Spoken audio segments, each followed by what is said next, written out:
Hello student. तो आज हम इस वीडियो में पढ़ेंगे significant figure, rounding off, empirical formula कैसे निकालते हैं और लॉ ऑफ केमिकल कॉम्बिनेशन। तो फर्स्ट है हमारे पास significant figure.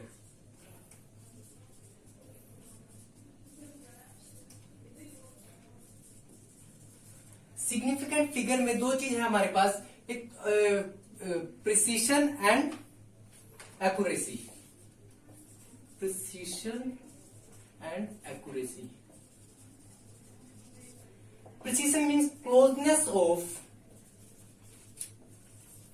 various measurement of same quantity, and accuracy का मतलब है यहाँ पे agreement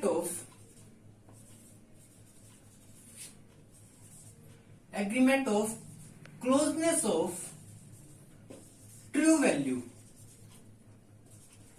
इसको समझेंगे प्रिसीजन और एक्यूरेसी क्या होती है एग्जांपल के थ्रू। मतलब हमारे पास कोई हम एक्सपेरिमेंट कर रहे हैं, उसकी ट्रू वैल्यू है, जो एग्जैक्ट वैल्यू है, ट्रू वैल्यू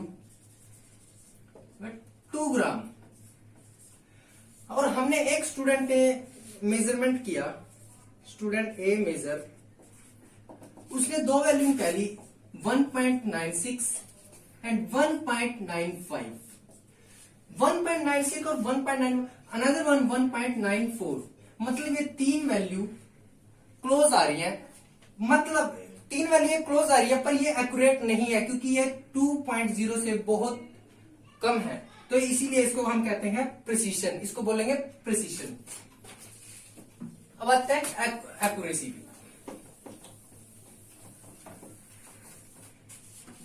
एक्यूरेसी क्या होती है? एक्यूरेसी होता है कि ट्रू वैल्यू के आसपास आनी चाहिए वैल्यू। जैसे हमारी ट्रू वैल्यू क्या है 2.0 ये, और स्टूडेंट बी ने मेजरमेंट की, उसकी वैल्यू आई 1.99 एंड 2.01।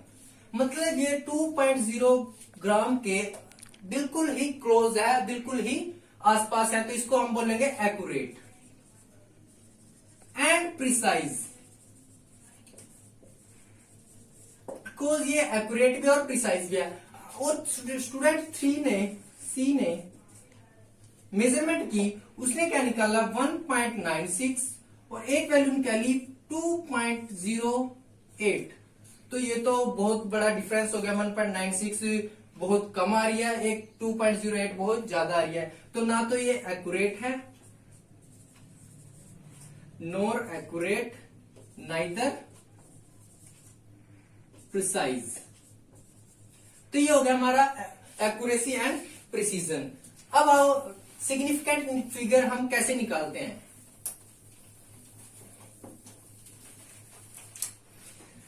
फर्स्ट जो हमारे पास है, जितनी भी नॉन जीरो डिजिट होंगी, all non zero digit are significant figure.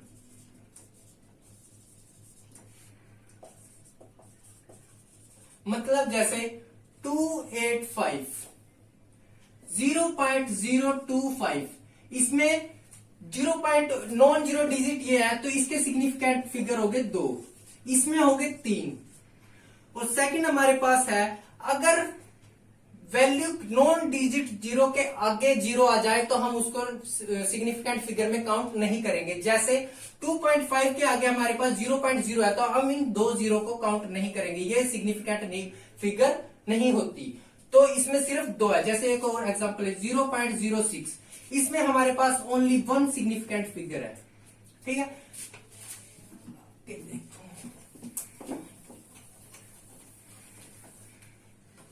Third हमारे पास है नॉन डिजिट जीरो के,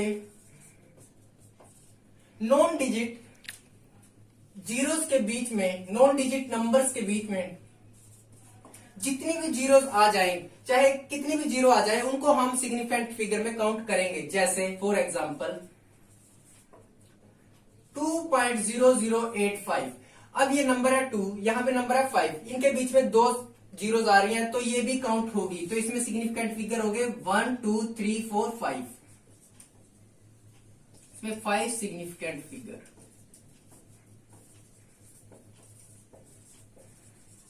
जैसे एक और एग्जांपल 1.0009, इसके बीच में 3 जीरो है तो हम इसको काउंट करेंगे, तो इसमें हो गया 1 2 3 4 5 6 सिग्निफिकेंट फिगर।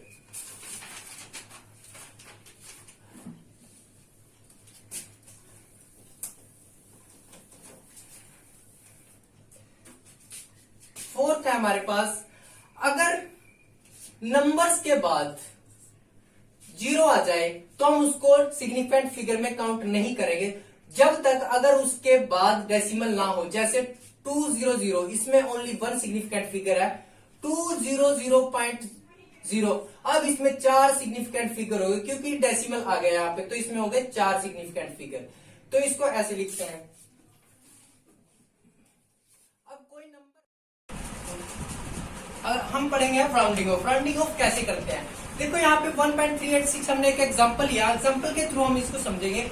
यहाँ पे ये 5 से ज्यादा है, अगर यहाँ पे 5 से ज्यादा हुई तो क्या करेंगे, जो ये वैल्यू है इसको हम एक ऐड कर देंगे, इसमें एक ऐड कर देंगे, तो इसको राउंडिंग ऑफ करने के बाद जो ये आएगा 1.39। और एग्जांपल ले लेते हैं 1.376, इसको करते हैं तो ये 5 से ज्यादा है, 5 से ज्यादा है तो इसमें एक ऐड कर देंगे तो 1.38। और एग्जांपल ले लेते हैं हम 2.886, तो ये किससे ज्यादा है, 5 से, यहाँ पे 6 की जगह और कुछ ले लो आप, 8 ले लो, तो 8 किससे ज्यादा है, 5 से ज्यादा है। 5 से ज्यादा है तो इसमें क्या करेंगे हम, राउंडिंग ऑफ करने के बाद 2.89। तो ये होता है अगर 5 से ज्यादा हुआ तो उसके जो बगल वाला नंबर है उसमें हम एक ऐड कर देंगे। अगर यहाँ पे सेकंड जो हमारे पास है 1.326 है, अब नहीं 1.322, अब इसमें क्या है, ये 5 से कम है, 5 से कम है तो हम इसको राउंडिंग ऑफ करने के बाद ऐसे लिखेंगे 1.322। ओनली ये नंबर चेंज नहीं होगा, मतलब अगर हुआ ये, अगर वो 5 से कम हुआ तो हम सिंपल नंबर लिख देंगे, उसमें कुछ ऐड नहीं करेंगे, कुछ सब्ट्रैक्ट नहीं करेंगे। जैसे और एग्जांपल ले लो 1.384, तो इसको हम कैसे करेंगे 1.384 को, तो इसमें हम क्या करेंगे 1.3, ये 4 5 से कम है तो 5 से कम है तो इसको ऐसे लिख देंगे। अब देखो ये तो हो गया हमारे पास, इसमें अगर ये हुआ एग्जांपल, अगर आया 5, जैसे नंबर के बाद है 1.385, ये नंबर है, यहाँ पे 5 आ गया हमारे पास, 5 आ गया, ये अगर इवन हुआ तो, अगर ये हुआ इवन, इसको हम लिखेंगे 1.38। अगर हुआ ओड 1.375, तो इसमें हम कर देंगे एक ऐड, अगर ये ओड हुआ तो इसमें एक ऐड कर देंगे, अगर ये इवन हुआ तो हम इसको ऐसे ही लिख देंगे। तो ये था राउंडिंग ऑफ। अब आओ साइंटिफिक नोटेशन कैसे करते हैं। अब हमारे पास साइंटिफिक नोटेशन,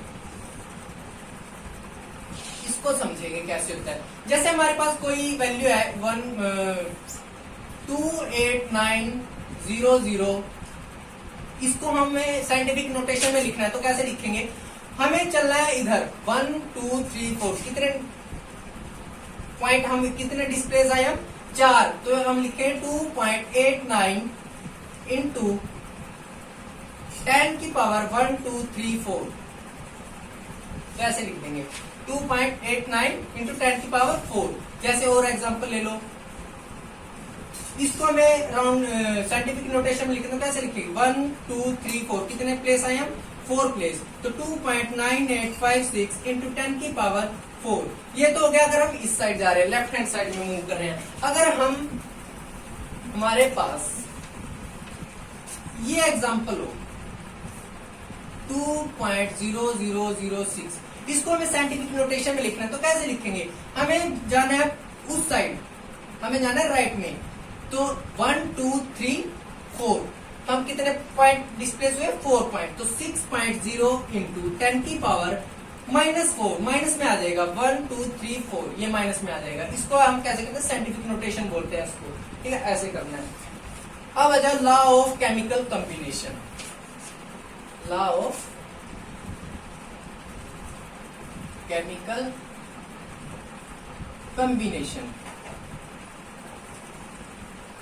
तो फर्स्ट लॉ हमारे पास है law of conservation of mass. Law of conservation of मास, ये क्या कहता है, मास can neither be create nor be destroy. इसको समझेंगे हम, ये क्या कह रहा है, मतलब क्या होता है, अगर कोई रिएक्शन हो रही है, रिएक्टेंट से प्रोडक्ट बन रहा है, रिएक्टेंट से प्रोडक्ट बन रहा है, तो मतलब इसका जो मास होगा, रिएक्टेंट के सभी एटम्स का मास होगा, वो प्रोडक्ट के सभी एटम के मास के बराबर होगा। जैसे example, for example,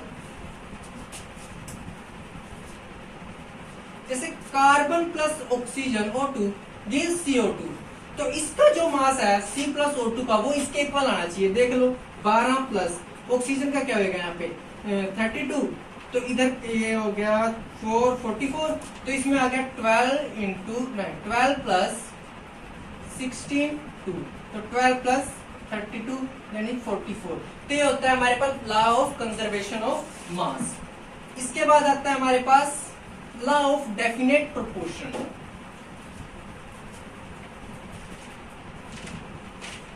law of definite proportion, ये क्या कहता है, जैसे कोई कंपाउंड है, ये कंपाउंड है, ये ब्रोक हो गया, मतलब टूट गया। ये ब्रोक होने के बाद इसके मान ले कितने भी पार्ट में ये डिवाइड हो गया हो, उनमें जो प्रोपोर्शन होगा एलिमेंट्स का वो सेम रहेगा, वो सेम रहेगा। जैसे इसकी आप लिख लो, elements are present in definite proportion, मतलब कि जैसे हमारे पास है कैल्शियम कार्बोनेट है, हमने कैल्शियम कार्बोनेट को नेचुरली लिया, मतलब नेचुरल हमारे पास है, और एक हमने आर्टिफिशियल बनाया। क्या बनाया, आर्टिफिशियली, जो मैनमेड है। जो कैल्शियम कार्बोनेट और कैल्शियम कार्बोनेट आर्टिफिशियल और नेचुरल है, इसमें जो कैल्शियम की क्वांटिटी होगी, कैल्शियम का मास होगा, परसेंटेज होगी, वो आर्टिफिशियली के इक्वल होगी, कार्बन की भी और ऑक्सीजन की भी। कहने का मतलब इसमें ये है। और देख लो, जैसे हम कोई कंपाउंड बनाया ऑस्ट्रेलिया में, तो कैल्शियम कार्बोनेट जैसे ऑस्ट्रेलिया में बनाया 100 ml, ऑस्ट्रेलिया में बनाया, और कैल्शियम कार्बोनेट को हमने बनाया 200 ml, जो कि बनाया इंडिया में। तो कैल्शियम कार्बोनेट की जो वहां पे प्रोपोर्शन होगा, वो वहां भी इक्वल होगा और यहाँ भी इक्वल होगा। ऐसे नहीं कि डिफरेंस हो जाएगा, सेम ही आएगा। तो थर्ड लॉ हमारे पास है law of multiple proportion. Law of multiple proportion होता क्या है, if two element combined to form more than one compound, जैसे दो एलिमेंट कंबाइन करके दो से ज्यादा एलिमेंट बना रहे हैं, तो जो mass of one element that combines with fix mass of other element are in the ratio small whole number. मतलब इसका एग्जांपल के थ्रू हम समझेंगे, जैसे कार्बन प्लस ऑक्सीजन, तो क्या बनता है CO2, और कार्बन प्लस ऑक्सीजन क्या बनता है CO। तो ये बन रहा है हमारे पास कार्बन प्लस O2 से हम CO2 बना रहे हैं, कार्बन प्लस O2 से हम बना रहे हैं CO। तो इससे दो बनते हैं, कार्बन ऑक्साइड भी बन जाता है और कार्बन मोनोऑक्साइड भी बनता है। तो इसका क्या होता है 12 ग्राम, इसका क्या होगा यहाँ पे 32, इसका हमारे पास कुछ भी बन रहा हो तो इसका 12 ग्राम, इसका कितना यूज होता है 16 ग्राम, और ये कुछ भी बन रहा है हमारे पास। मतलब ये तो हो गया फिक्स, मतलब जो फिक्स्ड है, फिक्स्ड मास किसका है कार्बन का, फिक्स मास किसका है कार्बन का। लेकिन यहाँ पे ऑक्सीजन कितना यूज हो रहा है 32, और यहाँ पे कितना हो रहा है 16 ग्राम। मतलब ये दोनों स्मॉल होल रेशियो में होंगे। O2 और इसमें जो ऑक्सीजन है ये किसमें होंगे, स्मॉल होल रेशियो में। ये कहते हैं, ये हमारा एक्सपेरिमेंटली ऑब्जर्वेशन है हमारी। तो ये होता है हमारा law of multiple proportion. Fourth है हमारे पास law of Gay Lussac's law of volume.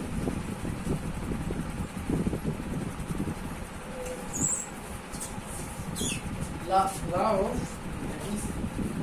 Fourth है गे-गुस्साक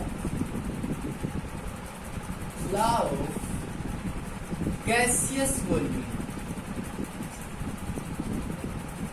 ये क्या कहते हैं हमारे पास, जो रेशियो होगा volume of reactant and volume of product, वो क्या होगा, एक्सप्रेस इन होल नंबर। जैसे ratio of volume of reactant and product volume expressed in small whole number, small whole number. जैसे H2 plus Cl2 gives 2HCl, मतलब 1 मोल hydrogen का, 1 मोल chlorine का और 2 मोल इसके बन रहे हैं। तो ये किसमें हो गए, सबके रिएक्टेंट एंड प्रोडक्ट किसमें हो गए, स्मॉल होल रेशियो में हो गए। तो इसको ऐसे करते हैं, ये होता है Gay Lussac's law of gaseous volume. हमारे पास फोर्थ है हमारे पास एवोगैड्रो लॉ। फिफ्थ है हमारे पास एवोगैड्रो लॉ। एवोगैड्रो लॉ, तो ये क्या कहता है, जो total atoms and molecule of gas is directly proportional to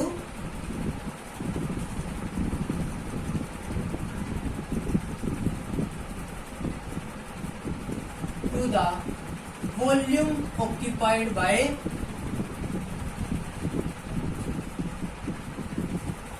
the gas at constant temperature and pressure। ये हमारे पास एवोगैड्रो लॉ है, सिंपल। अब आ जाओ how to calculate empirical formula.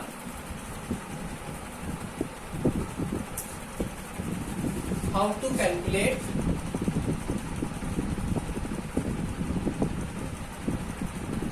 Empirical formula, इसको हम समझेंगे एग्जाम्पल के थ्रू। फॉर एग्जाम्पल, इसको हम समझेंगे एग्जाम्पल के, जो एग्जाम्पल इसमें न्यूमेरिकली आएगा हमारे पास। तो एग्जाम्पल है हमारे पास 4.07% हमारे पास हाइड्रोजन है, 24.27% हमारे पास कार्बन है,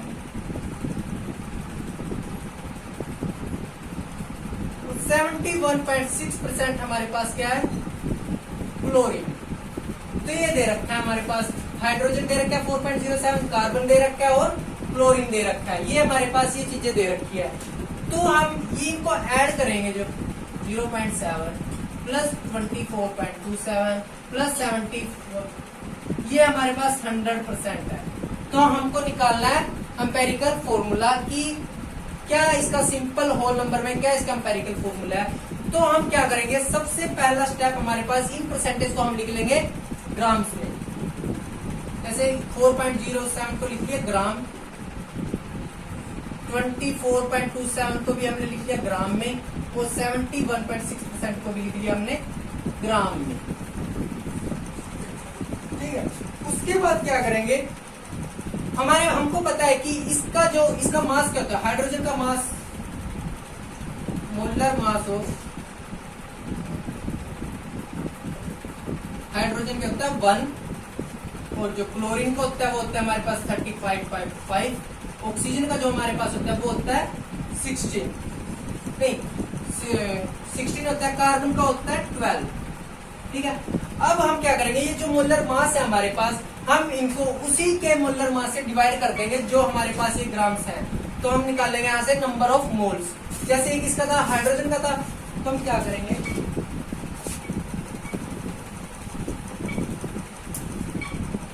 4.07 को हम 1 से डिवाइड कर देंगे, क्या आएगा 4.07। 2.27 को क्या करेंगे, ये कार्बन का था तो उसको हम कर देंगे उसी के एटॉमिक मास या मोलर मास से डिवाइड। और हमारे पास है क्लोरीन का, हमारे पास है ये क्लोरीन का मोलर मास क्या होता है 30.55। तो ये हमारे पास आ गया 2.02, ये आ गया 4.02 और ये भी आ गया 2.02। तो ये हमारे पास आ गई वैल्यू, ये हाइड्रोजन की है, ये कार्बन की है और ये किसकी है, क्लोरीन की। ठीक है, अब क्या करेंगे, जो इनमें से इन तीन वैल्यू में से जो स्मॉलेस्ट नंबर होगा उनको हम सबको इनसे डिवाइड कर देंगे। स्मॉलेस्ट नंबर क्या है 2.02, सबको क्या करते हो डिवाइड 2.02 से। अब क्या डिवाइड करने पे जो आएगा हमारे पास, यहाँ पे आएगा 2, अप्रोक्सीमेट 2 आएगा, यहाँ पे 1 आ गया और यहाँ पे आ गया 1। तो इसमें रेशियो देखो क्या है, हाइड्रोजन, कार्बन और क्लोरीन। हाइड्रोजन किस रेशियो में 2 में, कार्बन किसमें 1 में, तो क्लोरीन कितने में 1 में। तो इसका जो फॉर्मूला बना है हमारे पास वो बना है CH2Cl। ये हमारे पास बन गया इसका एम्पेरिकल फॉर्मूला। एक और एग्जांपल कर लेते हैं, एक और एग्जांपल समझते हैं हम इसको।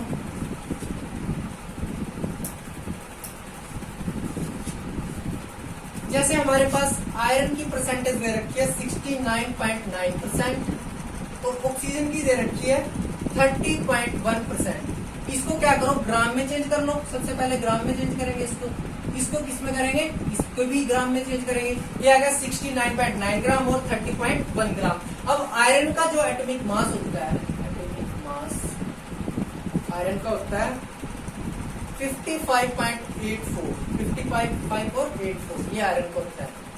और ऑक्सीजन का क्या होता है 16, ऑक्सीजन का क्या होता है 16। अब क्या करो, उसी इसको आयरन को उसी के एटॉमिक मास से डिवाइड कर दो और ऑक्सीजन के इसको उसी के एटॉमिक मास से डिवाइड कर दो। डिवाइड करने पे क्या आएगा 69.9 डिवाइडेड बाय 50.585 और इसको भी 30.1 अपॉन 60।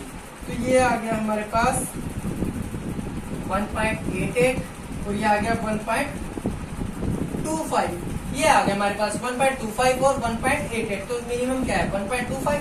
इनको कर दो इनसे डिवाइड, इसको भी और इसको भी। इसको डिवाइड करने पे आएगा 1.15, इसको आएगा 1.5, इसको आएगा 1। तो आयरन और किस रेशियो में आ गई है,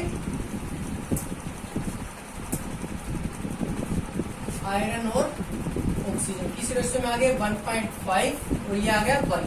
तो इसको हम ऐसे तो लिखेंगे नहीं, इसको हम करेंगे 2 से मल्टीप्लाई, स्मॉलेस्ट नंबर से मल्टीप्लाई करेंगे। तो ये आ गया F2O3। ये इसका एम्पेरिकल फॉर्मूला है।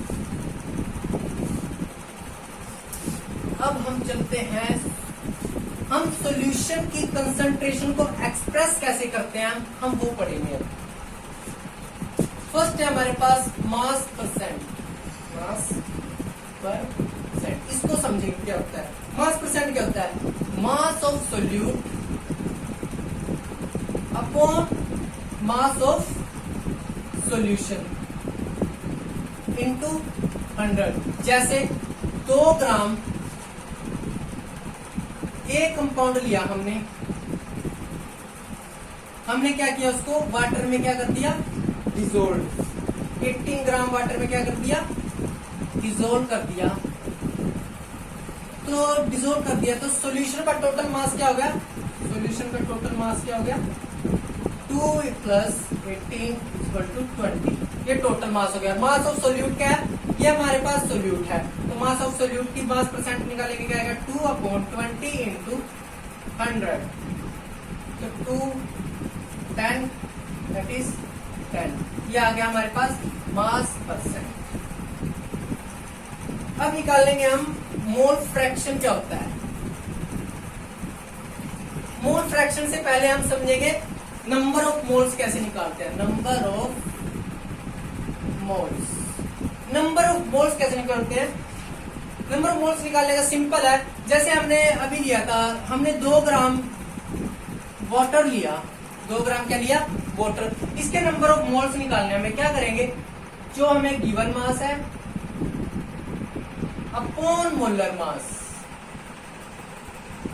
मोलर मास निकाल लेंगे हम H2O का। H2O का मोलर मास क्या होता है, हाइड्रोजन का मास कितना 1, तो कितने हाइड्रोजन है यहाँ पे 2 प्लस ऑक्सीजन का मोलर मास होता है 16, तो ये आ गया 18 ग्राम। 18 ग्राम मोल्स कैसे निकलेगा, 2/18 दैट इज 1/9, समथिंग कुछ आएगा 0.34 समथिंग आएगा, तो आप नंबर ऑफ मोल्स ऐसे निकाल सकते हैं। अब आता है मोल फ्रैक्शन। मोल फ्रैक्शन कैसे निकालते हैं, मोल फ्रैक्शन। मोल फ्रैक्शन, अगर हमारे पास नंबर ऑफ मोल्स है, जैसे ए कंपाउंड है हमारे पास, उसके नंबर ऑफ मोल्स कितने हैं 3, बी कंपाउंड है उसके नंबर ऑफ मोल्स कितने हैं 5, इसका हमें मोल फ्रैक्शन, इसका भी निकालना है हमें मोल फ्रैक्शन और इसका भी निकालना है। टोटल मोल्स कितने हो गए हमारे पास, total moles is equal to 3 + 5 is equal to 8, तो mole fraction of A is, जो इसके मोल्स है 3 अपॉन टोटल, ये इसका जो वैल्यू आएगी उसका मोल फ्रैक्शन हो जाएगा। मोल फ्रैक्शन ऑफ बी, ये आ गया कितने है, गिवन है 5 मोल्स और कितने 8, ये कुछ वैल्यू आएगी, ये हमारे पास मोल फ्रैक्शन को हम ऐसे निकाल दिया। अब आपके पास मोलैरिटी। मोलैरिटी क्या होता है,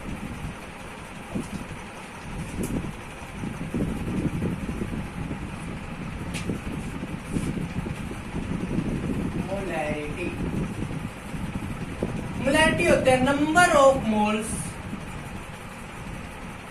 dissolved in 1 litre solution. Number of moles, इसको हम कैपिटल M से डिनोट करते हैं, number of moles of solute upon volume of solution in litres. ये ध्यान रखना है आपको लीटर्स में, अगर आपको वॉल्यूम ml में दिया होगा तो आपको लीटर में कन्वर्ट करना पड़ेगा। नंबर ऑफ मोल्स आप निकाल ही सकते हो, और ये volume of solution in litre, ये होता है मोलैरिटी। जैसे हम एक एग्जांपल ले लेते हैं, एग्जांपल के थ्रू हम समझेंगे। जैसे हमारे पास 4 ग्राम NaOH है, हमने इसको डिसॉल्व किया, 4 ग्राम NaOH डिसॉल्व्ड इन 100 ml वाटर, इसकी हमें मोलैरिटी निकाल दिया है। इसकी ये एग्जांपल है, 4 ग्राम NaOH डिसॉल्व्ड इन 100 ml वाटर। तो इसको कैसे निकालेंगे, सबसे पहले हमें इसके नंबर ऑफ मोल्स निकालने पड़ेंगे। नंबर ऑफ मोल्स कैसे निकलेंगे, given mass upon molar mass. सबसे पहले हमें NaOH का मोलर मास निकालना है, मोलर मास ऑफ NaOH। कैसे निकलेगा molar mass of NaOH, Na का मोलर जो एटॉमिक वेट होता है वो होता है 23, ऑक्सीजन का कितना होता है 16, और इसका हाइड्रोजन कितना होता है 1, ये हो गया 40। तो इसका मोलर मास कितना आ गया 40 मोलर मास आ गया, तो हम नंबर ऑफ मोल्स तो अब निकाल ही सकते हैं। नंबर ऑफ मोल कैसे निकलेंगे, गिवन मास 4 ग्राम अपॉन 40, मतलब ये आ गया 0.1 मोल्स, 0.1 मोल्स। अब निकालनी है हमें मोलैरिटी, इसकी मोलैरिटी निकालिए किसमें 100 ml सॉल्यूशन में, तो नंबर ऑफ मोल्स कितने 0.1, और ये 100 ml है, 100 ml को हम किसमें कन्वर्ट करेंगे, 100 ml को हम करेंगे लीटर में कन्वर्ट। लीटर में कन्वर्ट करने के लिए 1000 से क्या कर देंगे डिवाइड, तो ये कट गया, ये आ गया 0.1, तो ये आ गया 0.1 कट। 4 ग्राम NaOH अगर हम 100 ml में डिसॉल्व करेंगे, इसका मतलब उसकी मोलैरिटी जो आएगी वो आएगी 1 मोलर, ठीक है, ये होता है मोलैरिटी। अब आओ मोलैरिटी पे। मोलैरिटी क्या होता है,